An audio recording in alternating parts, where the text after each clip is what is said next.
1h05. Le dernier RERC quitte Paris en direction de la banlieue sud. Pendant que vous dormez sur vos deux oreilles, Robert commence une course contre la montre. En 3 heures, il devra avoir installé ses capteurs, excité la voix avec un marteau, enregistré les vibrations, retiré ses capteurs et libéré la voix, tout ça avant le premier train du matin. Son boulot à Robert, c'est d'analyser les zones où la voix se dégrade plus vite que prévu, et personne ne sait vraiment pourquoi. Sa bête noire, le ballast, cette couche de cailloux qui recouvre la plupart des voix. Et pour cause, pour l'instant, tous les essais de Robert n'ont abouti à rien. C'est pourquoi, dans son service, au fond du couloir du 5e étage, Robert est surtout connu comme celui qui râle toujours à la pause déjeuner. Je vois que vous avez un Robert, vous aussi. Eh bien, grâce à mes travaux de thèse, Robert pourrait enfin arrêter de râler. Pour cela, je lui ai proposé Track Simulator, un logiciel qui simule les vibrations dans la voie ferrée et notamment dans le ballast. Sans bouger de son bureau du 5e, Robert peut simuler en quelques clics un clone virtuel de la voix et simuler les vibrations dans cette voie, tout comme s'il faisait ses essais.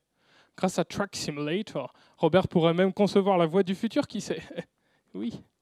Pour Robert, ce sont des occasions en moins de râler. Pour son chef, ce sont de sacrées économies. Et aussi des migraines en moins. Mais pourtant, quand j'ai présenté ça à Robert, il n'était que très moyennement convaincu. Il m'a dit « C'est bien beau ça, mais ça prend combien de temps à tourner? Parce que moi, j'ai qu'un PC standard, j'ai pas le supercalculateur de la NASA. » Il n'avait pas tort, ce cher Robert, car la première version de Track Simulator tournait sur un ordinateur à 300 processeurs. Alors autant dire que sur l'ordinateur de Robert, avec son modeste processeur, une simple simulation aurait pris 7 mois.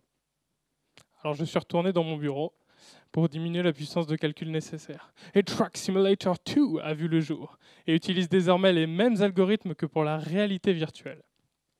Pour concevoir un jeu vidéo en réalité virtuelle, on commence par constituer une base de données qui contient toutes les réponses possibles de l'environnement de jeu à tous les mouvements possibles de l'utilisateur.